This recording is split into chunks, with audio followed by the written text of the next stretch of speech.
versets 1 et 2. Prépare-toi à l'orage. Prépare-toi à l'orage, deuxième partie. Deuxième partie. Ésaïe 32, verset 1er. Alors, le roi régnera selon la justice, et les princes gouverneront avec droiture. Chacun sera comme un abri contre le vent et un refuge contre la tempête, comme des courants d'eau dans un lieu desséché, comme l'ombre d'un grand rocher dans une terre altérée. Amen. Père, nous te bénissons. Nous te glorifions pour ton Fils bien-aimé. Nous te bénissons pour les réalités de l'au-delà, Seigneur, la réalisation de tes promesses. Tu as promis que dans les derniers jours, tu répandrais ton Saint-Esprit sur toute chair. Tu as promis, Seigneur Jésus, que jeunes et vieux se réjouiraient ensemble devant l'Éternel. Et nous te bénissons d'entendre les témoignages formidables, Seigneur, de jeunes gens baptisés puissamment dans le Saint-Esprit, témoignant avec zèle, Seigneur. Alléluia. Bénis, Seigneur Jésus, cette parole que nous allons entendre ce soir et prépare-nous, s'il te plaît, dans le nom du Sauveur. Amen. Et tout le peuple dit Amen. On peut s'asseoir, frères et sœurs, chers amis. Alléluia. Simplement pour vous donner un résumé un petit peu pour la continuité du message de ce matin, c'est que nous vivons actuellement une période prophétisée dans la Bible. Nous sommes les témoins oculaires de quelque chose qui a été prédit depuis des siècles par les prophètes hébraïques de l'Ancien Testament et qui a été aussi annoncé par l'apôtre Paul, l'apôtre Jean, donc dans le Nouveau Testament. Jésus a parlé de cette époque qui serait la dernière avant l'événement fantastique et merveilleux de son retour. Jésus revient. Les premiers chrétiens se saluaient en disant « Maranatha ». Ça voulait dire « Il revient ». Alléluia. Il revient. Jésus a dit « Je reviendrai. Je vous ai préparé une place afin que là où je suis, vous y soyez aussi. Je viendrai vous chercher. » Il va venir nous chercher. Toute une génération qui ne mourra pas, qui ne passera pas par le salon funéraire. Alléluia. Nous allons directement passer de la terre en un instant, en un clin d'œil. Ça va se faire rapidement là où nous serons rendus dans la gloire. Certaines personnes disent et posent des questions, pasteur, est-ce que les feux en Californie, en Australie, au Portugal, dans le midi de la France, est-ce que c'est des événements apocalyptiques? Eh bien, j'aimerais vous dire que cela fait partie de la tapisserie de la fin des temps. Ce n'est que le commencement. Ce n'est que le commencement. Le Seigneur a parlé de tremblements de terre, et actuellement, il y a des tremblements de terre.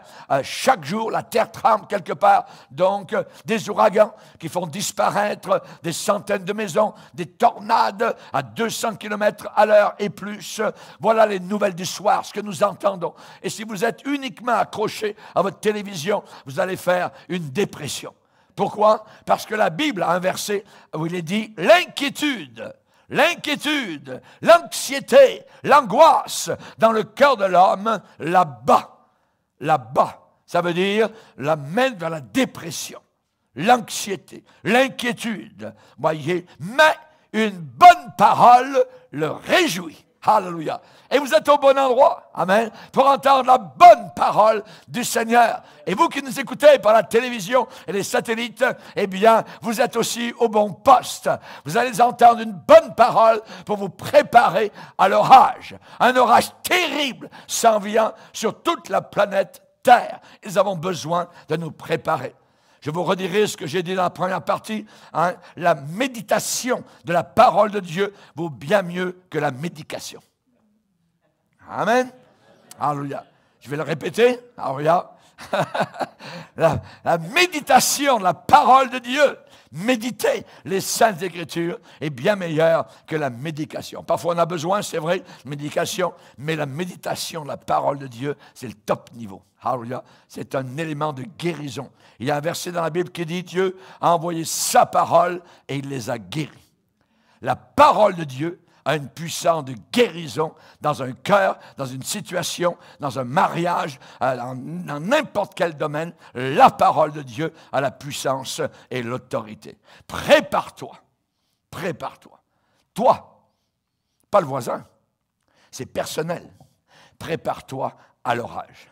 Un orage terrible s'en vient sur le monde. Ce matin, je vous ai donné 2 conseils, comment se préparer, parce que l'enlèvement va arriver alors qu'il y aura eu un commencement, je dirais, de soubresauts terribles qui seront déjà en activité autour de la planète Terre. Que ce soit des feux, que ce soit une fausse spiritualité, que ce soit la philosophie socialiste et communiste de notre époque, que ce soit des activistes athées, que ce soit d'autres idées similaires, cela va amener évidemment vers les faux Christ, vers les faux espoirs, les fausses espérances. En même temps, imaginez le tableau, la tapisserie de la fin des temps, des guerres, des famines, des épidémies, et nous y sommes, des pestilences. La Bible parle de peste. Et j'ai regardé dans les Écritures, et le Seigneur dit, il y aura à l'époque où je vais revenir en divers lieux. Ça veut dire en des lieux différents, des lieux divers. Voyez, il y aura des pestes, voyez. Et cela, évidemment, amène la mort. En même temps, persécution des chrétiens, l'anarchie, l'affaiblissement de l'influence chrétienne de plus en plus forte, une église tiède qui sera vomie de la bouche du Seigneur, cette église apostate qui boite au milieu du monde, clopin, et qui veut faire son chemin pour imiter la culture mondaine et moderne actuelle. Mais au milieu de tout cela, au milieu de toute cette obscurité, il y a un spot qui brille dans la nuit. C'est l'Évangile qui est en train de se répandre tout autour de la planète Terre. Jésus a dit l'Évangile sera prêché au monde entier. Ensuite viendra la fin. Ça ne veut pas dire que l'Évangile sera cru, accepté. Il sera annoncé, il sera prêché au travers de toute la planète Terre. Exactement comme Noé, avant la grande catastrophe mondiale, a prêché l'Évangile pendant 120 ans. Pendant 120 ans. Chers amis, nous avons des panneaux indicateurs qui arrivent tellement rapidement autour de nous. J'étais en train de dire, chaque dimanche matin, quand je suis dans mon bureau, j'entends tout d'un coup un petit son de trompette. C'est notre frère, amen, notre musicien et notre ancien qui est en train de se préparer les lèvres pour sa trompette. Amen. Et là-haut dans le ciel, l'archange est en train de se préparer. Il prépare ses lèvres avec sa trompette mondiale qui va sonner aux 4 coins de la terre. Pour donner le signal du retour de Christ, et nous partirons en un instant, en un clin d'œil, dans les airs. La rencontre ne se fera pas dans un grand stade qui contiendra 100 000 personnes. La rencontre se passera sur les nuées.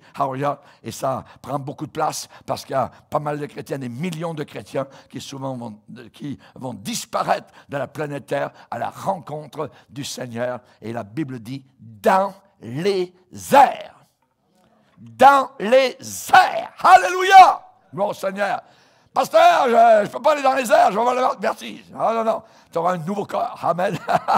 Alléluia. Gloire au Seigneur. Notre rédemption s'approche. Quand vous verrez ces signes, quand vous verrez tout ce que vous voyez actuellement autour de vous, amen, la tension croissante actuellement avec l'Iran, la Russie, tout cela, on voit évidemment qu'ils sont main dans la main actuellement et dans la parole de Dieu. Ça fait 2500 ans que ça a été prédit qu'à la fin des temps, la Russie et l'Iran seraient main dans la main. Ça n'est jamais arrivé auparavant.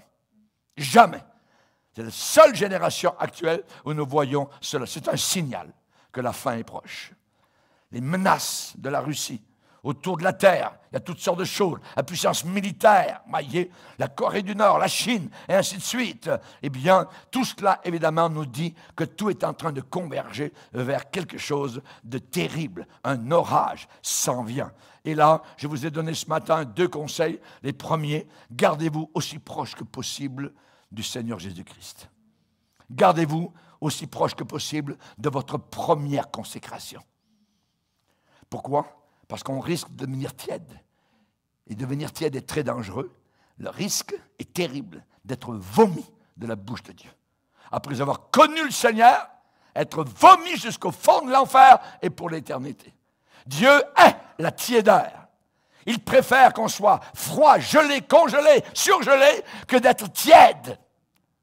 Il veut qu'on soit bouillant pour lui, rempli du feu du Saint-Esprit, d'amour pour le Seigneur Jésus-Christ. Vous voulez éviter l'orage?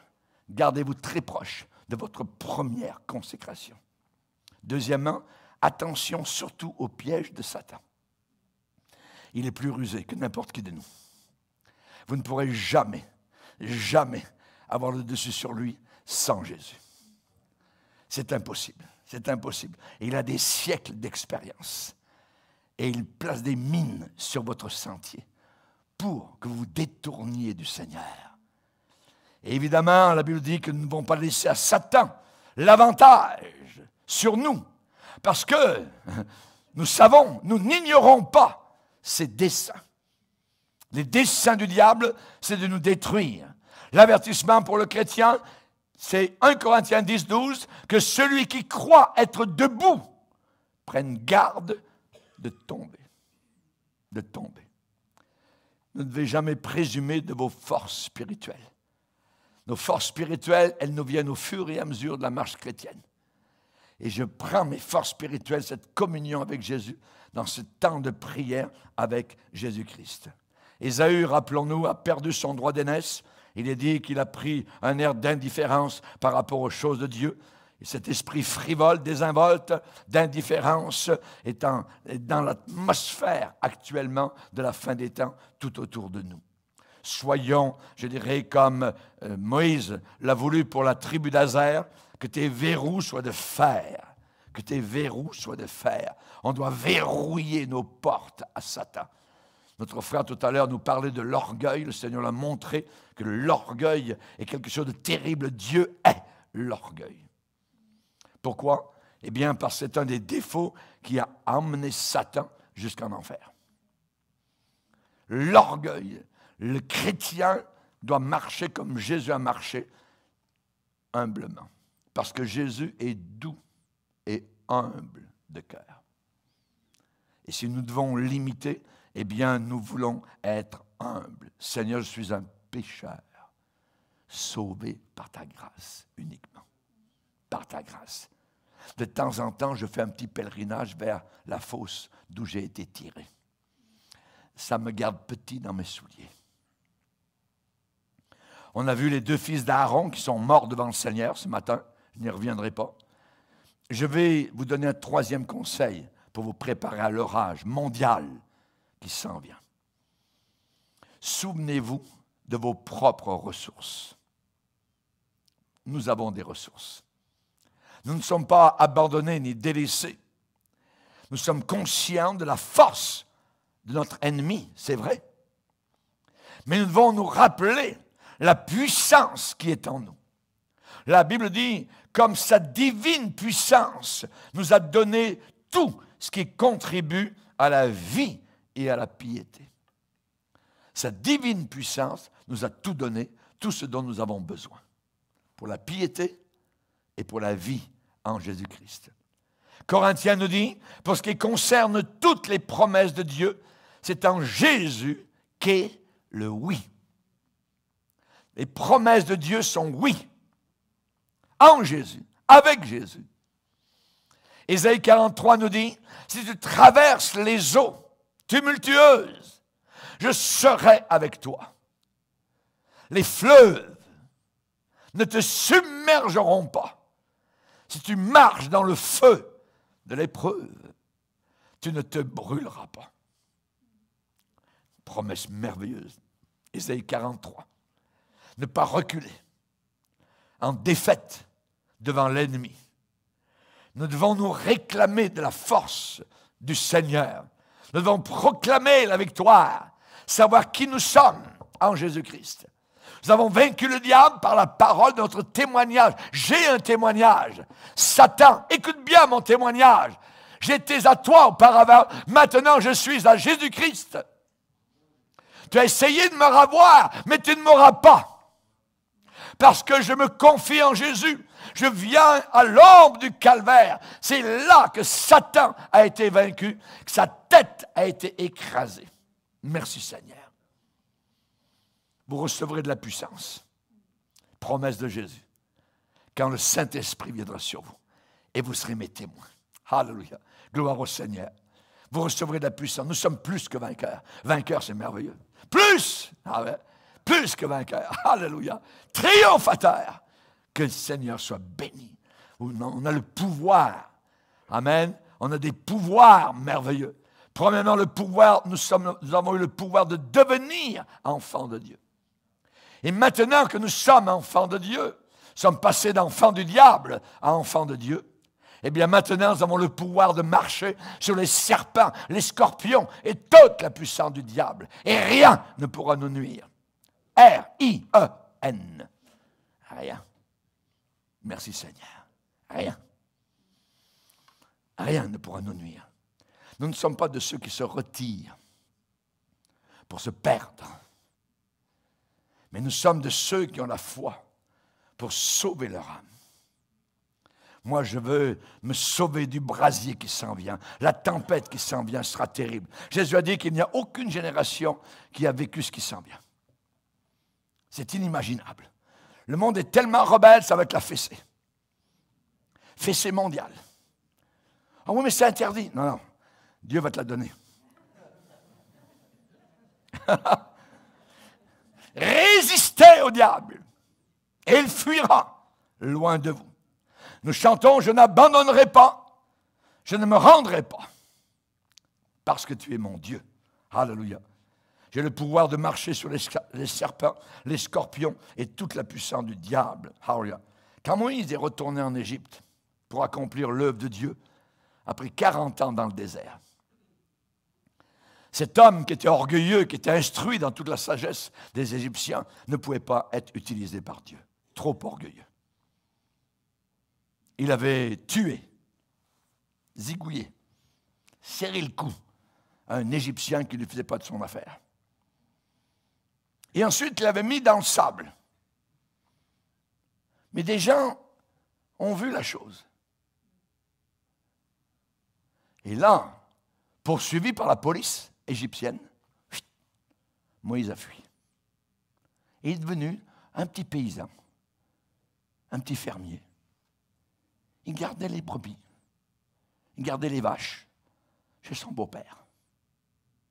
Pour un homme instruit dans toute la sagesse des Égyptiens, un homme qui avait eu l'habitude de marcher dans des sandales dorées, dans les palais royaux de l'Égypte, maintenant c'était entre ses orteils du sable brûlant, jusqu'au jour. Alors qu'il était parti le matin avec les animaux, soudain il a vu un buisson qui s'est mis à brûler. Vous connaissez l'histoire. Moïse, Moïse! Une voix audible s'est manifestée au travers du buisson. À partir de là, sa vie a changé. Il était brisé, il était cassé. Là, Dieu pouvait l'utiliser. 40 ans. 40 ans. Il avait passé 40 ans dans l'orgueil. Dieu l'a placé 40 ans à l'arrière du rideau. Maintenant, il était prêt à être utilisé par le Seigneur. Dieu n'utilise que des cœurs brisés, des cœurs cassés. Et le Seigneur lui a donné une verge. Et avec cette verge, il lui a dit, tu feras des miracles en Égypte. Et vous savez ce qui s'est passé. Déjà, à côté du buisson ardent dans le désert, Dieu a démontré, a fait une sorte de répétition. Jette-le par terre. Touc, il est devenu un serpent. Moïse fuyait devant le serpent. Prends-le par la queue. Non, pas par la queue. Vous ne prenez jamais un serpent par la queue. Le serpent va se retourner et vous piquer. Dieu a dit, prends-le par la queue. Il l'a fait. Touc, c'est redevenu un bâton.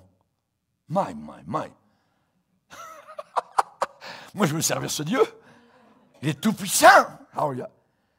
Donc, il est parti avec cette verge en Égypte, devant Pharaon. Il est retourné comme libérateur d'Israël, un peuple d'esclaves, depuis 400 ans. Les monuments aujourd'hui qui sont découverts par l'archéologie, plusieurs ont été bâtis par les Israélites. Ils étaient esclaves sous les coups de fouet des Égyptiens. Et Dieu a vu cela. Et Dieu les a sortis de l'Égypte. Moïse est arrivé avec cette verge dans les mains. Elle était tellement petite qu'elle pouvait tenir dans sa main un bâton. Mais si puissante qu'elle pouvait faire reculer une mer et séparer les eaux, si puissante qu'elle pouvait faire jaillir du rocher des milliers de litres d'eau frais en plein désert, à 50 degrés Celsius, en plein jour. Le peuple a pu se désaltérer. Cette petite verge qu'il avait était capable, dans une bataille à Réphidim, alors qu'il la levait, de gagner la victoire sur les ennemis qui étaient en bas dans la vallée. Une des premières choses qu'ont fait les Israélites après la traversée du Jourdain, c'est d'obéir. Obéir. Observer la Pâque. Et où cela? En territoire ennemi. En territoire ennemi. Nous ne devons pas nous retrancher derrière nos portes, fermer, pour avoir la bénédiction de Dieu. On peut se réjouir de ce que nous avons, la puissance. Nous avons des ressources merveilleuses. Nous avons plus que la verge de Moïse. Par notre message, nous sommes capables de changer des vies, de fond en comble, de les rediriger vers la réalité et la vérité, les extraire des mines du mensonge. On peut se réjouir de marcher dans les rues de notre monde méchant, dans la boue de ce monde. On peut frotter nos épaules avec ceux qui servent le mal. Nous sommes plus que vainqueurs. La Bible dit que la lumière se lève dans les ténèbres pour les hommes droits. La lumière se lève dans les ténèbres pour les hommes droits. C'est vrai qu'il y a des moments où même ceux qui sont droits, les choses sembleront très obscures. Très obscures. Mais dans de tels moments, la Bible nous promet que la lumière se lève. La lumière se lève. En hébreu, ça veut dire les rayons entrent dans cette situation. Les rayons entrent. Jésus a dit, déjà vous êtes purs à cause de la parole que je vous ai annoncée. Ce que Jésus vient de dire est étonnant. Déjà vous êtes purs à cause de la parole que je vous ai annoncée. Il y a des paroles qui nous rendent purs. Quand nous venons dans la maison de Dieu, toc, la parole de Dieu nous remet sur les rails. Si on s'est sali le bas de la robe, le Seigneur va laver. La parole nous purifie. Oserions-nous alors négliger la parole qui a de tels effets purificateurs?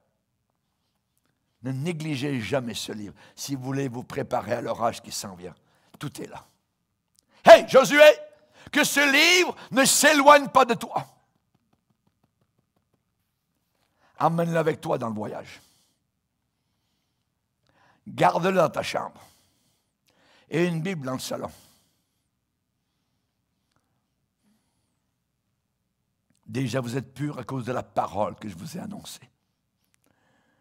Pendant la fête des tabernacles, en Israël, les enfants d'Israël devaient passer une semaine dans des huttes, sortir de leur maison,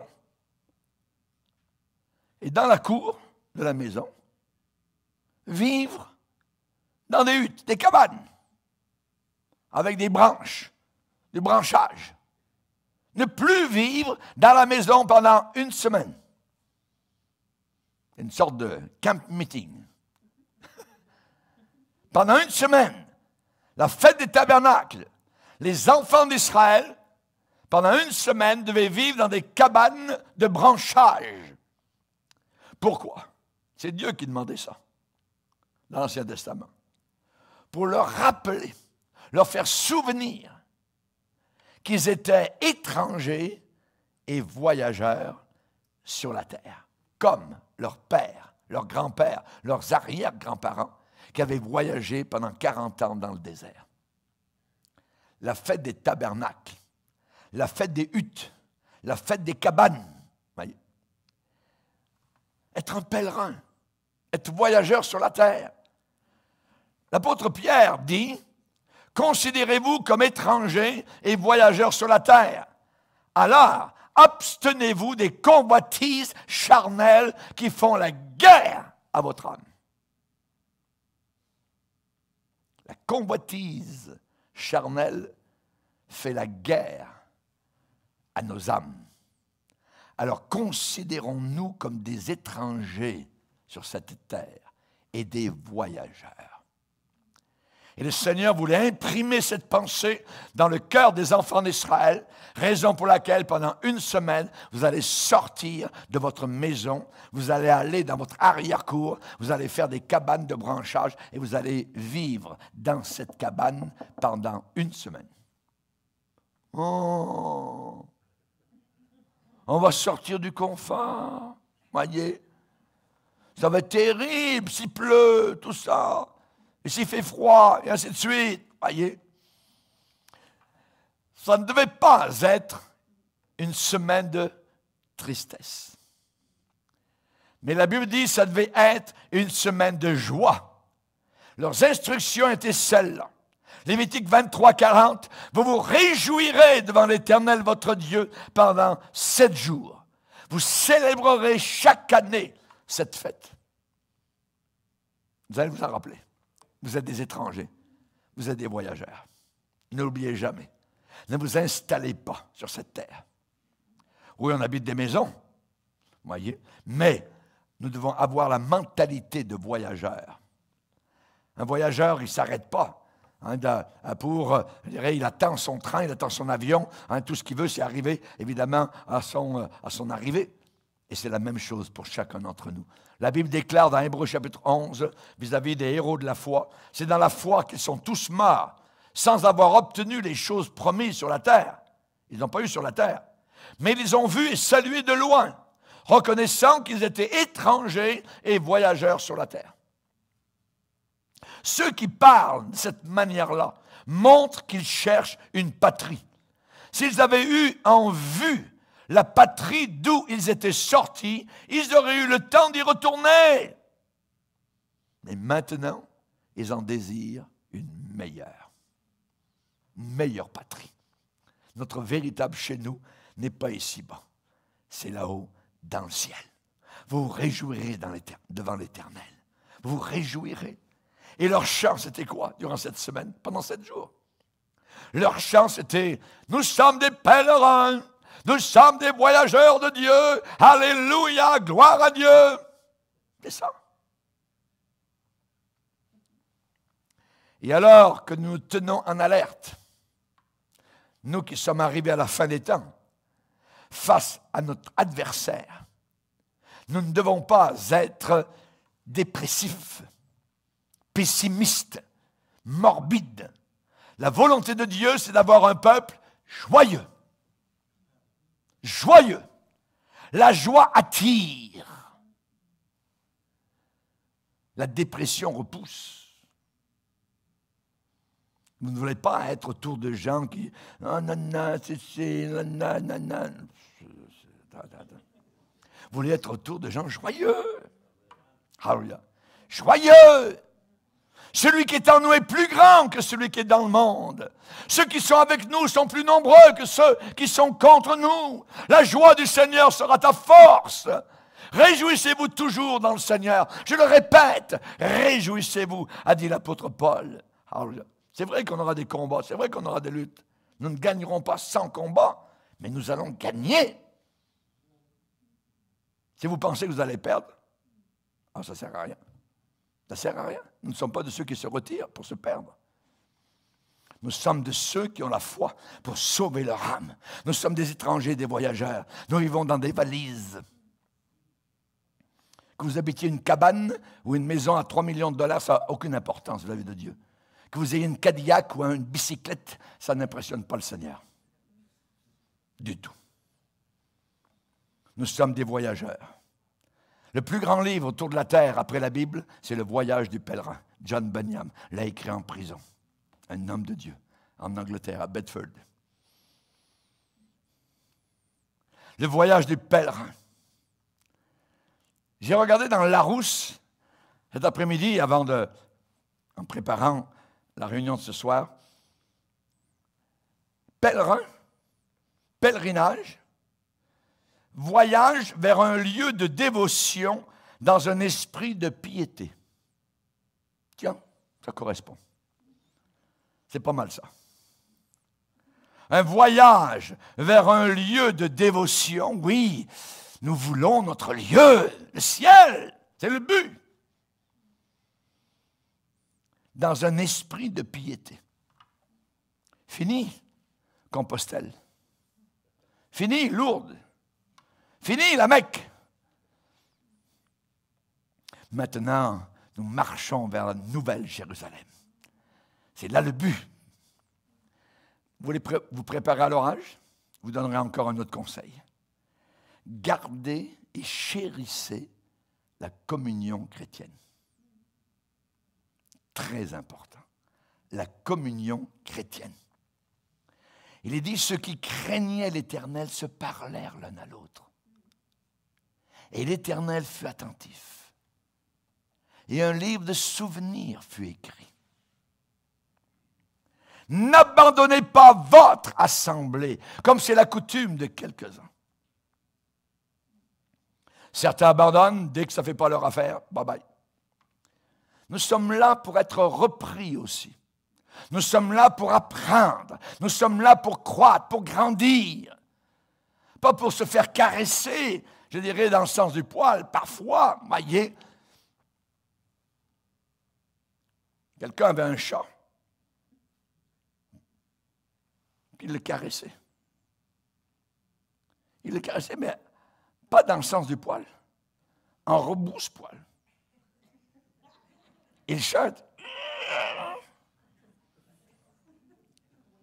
alors il l'a changé.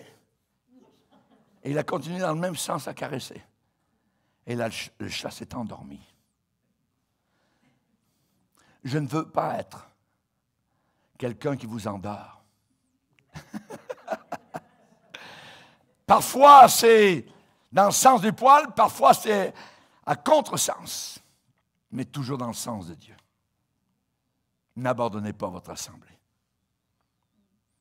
Ne lâchez pas, comme c'est la coutume de quelques-uns. Il est dit que Pierre et Jean, après avoir été, je dirais, devant la cour de justice religieuse de Jérusalem, il est dit, après avoir été relâchés, ils allèrent où? Vers les leurs. Vers les leurs. Les nôtres, c'est les chrétiens. Nous avons plus d'affinité avec les nôtres qu'avec nos familles même, je dirais, de sang. Parce que nous sommes passés par une expérience merveilleuse, une naissance spirituelle, nouvelle. Ils allèrent vers les leurs. Voici qu'il est bon, qu'il est doux pour des frères de demeurer ensemble. C'est là que Dieu envoie sa bénédiction. Que des fois, je suis béni. Dans mon cœur, je dis, il faut que j'aille à la réunion. Il y en a d'autres qui haïssent les réunions. Ou alors c'est désinvolte. Prennent ça à la légère. Réunion. Hey, t'aimes tellement ton église, prends ton lit puis couche-y. Certains l'ont dit. Je me rappelle un homme qui aujourd'hui est au ciel. La dernière fois que je lui ai dit au revoir, j'ai pris son corps contre moi et c'était vraiment la peau et les os. Un frère merveilleux. Il était assis à la place du frère ici avec son épouse à chaque réunion. Dès que la porte était ouverte, il était là. Il m'a dit au revoir. Il était cancéreux. Je vais le revoir dans le ciel. Il m'a dit, pasteur, si j'avais un lit, je l'amènerais à la réunion. Il aimait les réunions. Alléluia. Il touchait mon cœur. Il aimait le Seigneur. La Bible dit que les premiers chrétiens persévéraient dans la communion fraternelle. Il y a une persévérance à avoir dans la communion fraternelle. Tous d'un commun accord, ils persévéraient dans la prière. Vous connaissez la stratégie de Hitler en Allemagne? C'était de diviser et de conquérir. Ça, c'est je dirais, diabolique. Diviser pour régner. C'est la même chose pour Satan. Mais il y a une puissance formidable dans l'unité chrétienne. L'unité chrétienne, alléluia, est très important. Nous sommes unis dans l'amour véritable, l'amour agapé qui est dans nos cœurs. Nous ne sommes pas un club social. Nous sommes unis dans la charité. Nous sommes unis dans la doctrine. Nous sommes unis dans la pureté. Alléluia. À la Pentecôte, ils étaient tous ensemble dans le même lieu. 120 personnes étaient dans ce lieu. Et le Saint-Esprit est tombé sur tous et chacun. Le Seigneur connaissait chacun. Une flamme de feu sur chacun. Merci Seigneur. D'un seul accord, dans un seul endroit. Jésus est venu pour bâtir une église. Je bâtirai mon église. Cette église a été organisée. Organisée. Ce n'est pas juste à peu près ceci, cela, quand ça fait l'affaire. Non, non, non, non. Elle a été organisée. Il y a eu des heures régulières de rencontres. Il y a eu des dirigeants, des diacres, des diaconesses, des pasteurs, des enseignants. Il y a eu des hommes en charge des questions administratives. Il y a eu un comité de gestion. Et cela est quelque chose d'organisé. L'Église. Les croyants cherchaient continuellement la compagnie de l'assemblée à laquelle ils appartenaient. Pas étonnant que Satan attaque l'Église aujourd'hui. Si vous étiez Satan, où attaqueriez-vous? L'Église. Comment fait-il? Bla, bla, bla, bla, bla. La calomnie. C'est un calomniateur. Personne ne proclame que l'Église est parfaite, mais l'esprit de l'anti-Église se trouve dans certains milieux. Je n'ai pas besoin de pasteur. Pourquoi un pasteur? Dieu me parle à moi tout seul, tout ça. Ah oui? Comment se fait-il que dans la Bible, il est écrit dans Éphésiens 4 que Dieu a établi dans l'Église des pasteurs, des enseignants, des évangélistes? Pourquoi? Pour que nous ne soyons pas emportés ici et là à tout vent de doctrine et d'enseignement. L'esprit de l'anti-église, c'est quoi? C'est faire ce qui bon me semble. Faire ce que je veux. Personne pour me reprendre. Pourquoi certains ne viennent pas à l'église? Ils préfèrent rester chez eux avec leur Bible. Parce qu'ils ne seront jamais repris. Mais dans cette église, vous allez entendre des choses que vous n'aimerez pas. Mais c'est pour, évidemment, vous garder dans la saine doctrine, dans le groupe, dans la marche authentique chrétienne, pour ne pas s'égarer. C'est très préjudiciable. Cette idée, je n'ai pas besoin de pasteur, ainsi de suite. Quand quelqu'un me parle, tout ça, une des premières questions, c'est qui ton pasteur? Ah, moi, j'ai pas de pasteur, j'ai pas de pasteur. Tu es une brebis folle. Une brebis, un berger. Ta houlette et ton bâton me rassurent. Ta houlette. La houlette, c'est le bâton long avec un recourbé pour ramener la brebis qui veut tomber dans le rameau comme ça. Mais, de l'autre côté, le berger, il a un gourdin. Bang! Patte cassée. Comme ça, il peut la prendre sur ses épaules. Puis il va commencer à lui parler. Parce que la brebis folle veut faire ce qu'elle veut. Donc ta houlette et ton bâton me rassurent. Merci Seigneur pour les coups de bâton. Alléluia. Amen. Est-ce que vous remerciez vos parents parce qu'ils vous ont donné une bonne fessée? Merci Seigneur. Moi je remercierai toute ma vie le Seigneur pour mes parents. À l'époque on disait, tu vas aller au coin. Puis dans ce petit coin, j'étais là debout, puis je réfléchissais, tout en pleurant. Aujourd'hui, je remercie le Seigneur. Lisez avec moi un passage dans Hébreux.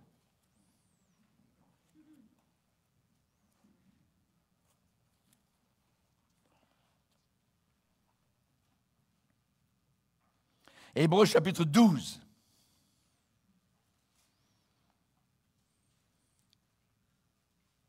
Verset 5.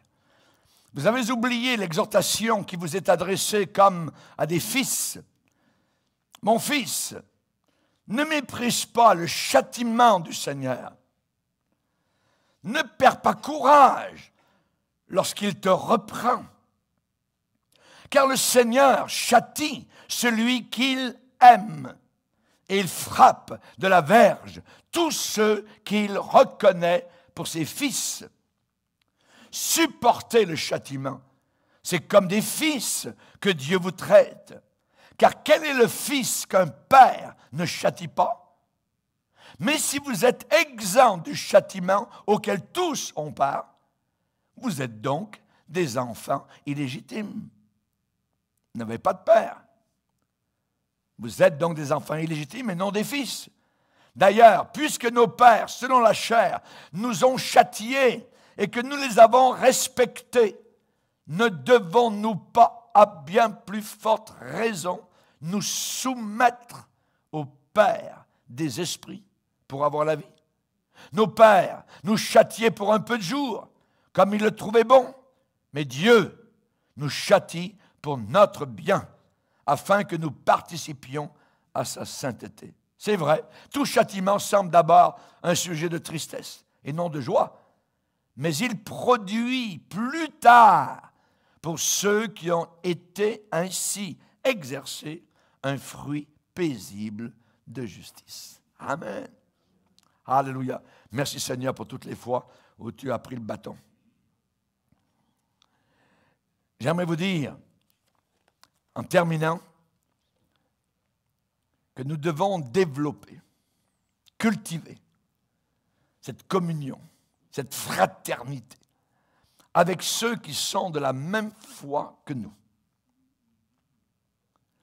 La Bible dit, Paul dit, fuis les passions de la jeunesse et recherche la justice, la foi, la charité, la paix. Avec qui? Avec ceux qui invoquent le Seigneur d'un cœur pur.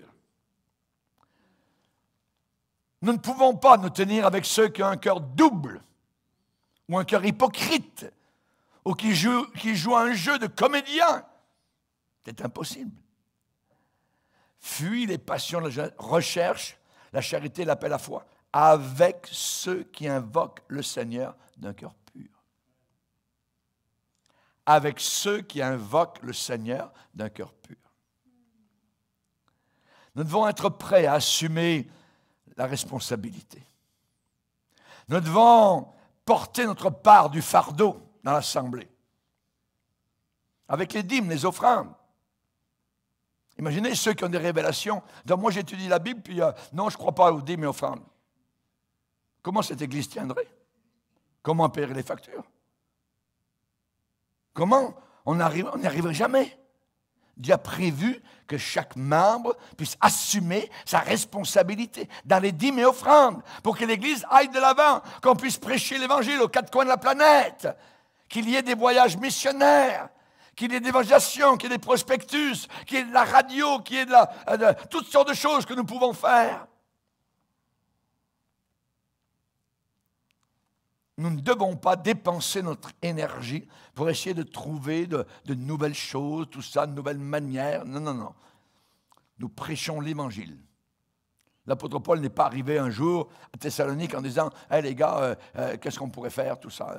On pourrait aller au théâtre, on pourrait rentrer, il y a un théâtre romain qui est là, bon, on pourrait faire une pièce de théâtre. Paul, tu pourrais faire Jésus. Qui veut faire le diable? » Il y a des pièces comme cela. Chers amis, nous ne sommes pas dans les pièces de théâtre. Nous sommes un spectacle constant. Constant. Nous parlons directement de Jésus. Nos jeunes gens sont allés directement dans le métro l'autre jour. Ils n'ont pas joué un jeu. Eva n'a pas dit à Jérémie bon, on va faire une pièce de théâtre juste à l'entrée du métro. Là, puis non, ils sont allés vers les gens, ils ont donné le prospectus, ils ont donné des petites Bibles, tout ça, directement, l'Évangile. On n'a pas peur. Ce sont des jours d'orage. D'orage. Et c'est une grande consolation et réconfort d'avoir le soutien d'autres cœurs dans cette bataille. Raison pour laquelle le Seigneur a institué l'Église, les nôtres. L'Église, ce n'est pas le bâtiment. L'Église, c'est les pierres vivantes. C'est l'un, c'est l'autre, c'est tel frère, telle sœur. Voyez? C'est ça. Alléluia. Qui n'a pas ressenti la chaleur d'âme, sœur, dans un temps d'ouragan, quand vous étiez dans un endroit, une cave, alors que c'était l'orage à 200 km/h au-dessus de vos têtes, alors que la maison au-dessus de vous était peut-être en train de partir au vent, et vous étiez vraiment blottis les uns contre les autres. Cette chaleur, ensemble, se tenir ensemble. Et nous avons besoin de nous tenir ensemble, parce que nous avons la même foi. Nous cherchons un refuge quand tout est saccagé dans la nature, et nous cherchons un refuge quand tout est en train d'être, je dirais, renversé au point de vue foi, au point de vue parole de Dieu, au point de vue moralité dans notre monde. Dans de tels moments, on a besoin des autres. On a besoin de chacun et de chacune comme jamais auparavant. Il n'y a aucun chrétien qui est un îlot, une île en soi-même. Aucun. Durant le verglas, rappelez-vous la tempête de verglas en 98, les gens allaient chez les uns, chez les autres. L'autre avait un poêle à bois là-bas, tout ça. D'autres avaient des bougies. On essayait de mettre un peu de chaleur, tout ça. Il n'y a pas eu d'électricité pendant des jours et des jours. Voyez. Et en plein hiver, au Canada, imaginez. Et les gens se retrouvaient les uns avec les autres. Et cela resserrait les liens.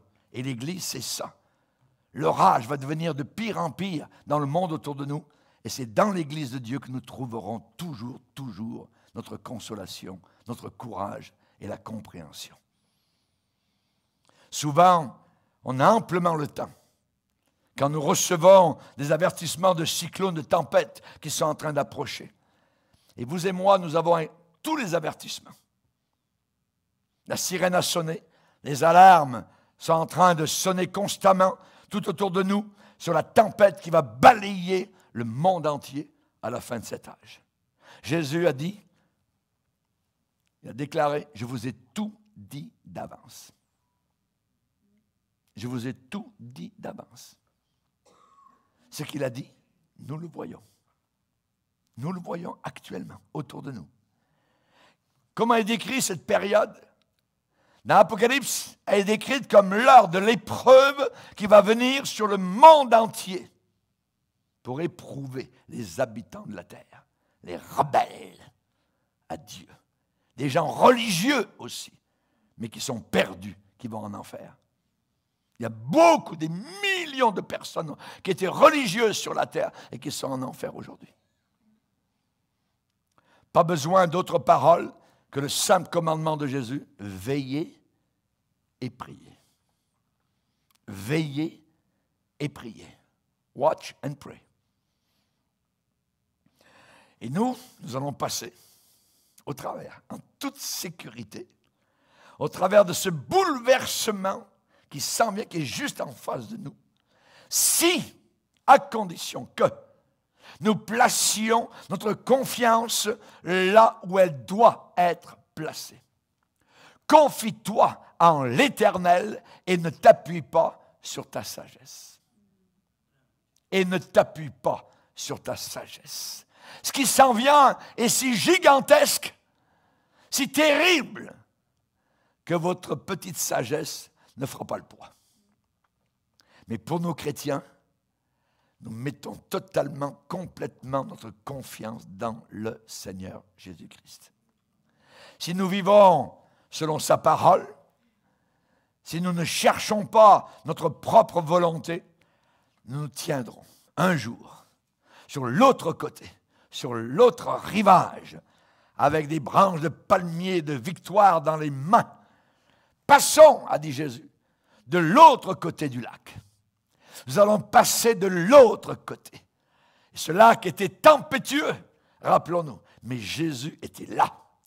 Et si Jésus est là dans ta vie, pas dans ta tête, dans ta vie, dans ton cœur, s'il est là le matin en te levant, à quoi penses-tu le matin, ta première pensée? Jésus, à midi, Jésus, le soir, Jésus, toujours Jésus. Il y avait un homme qui était très occupé, c'était un homme du gouvernement qui s'appelait Daniel à Babylone.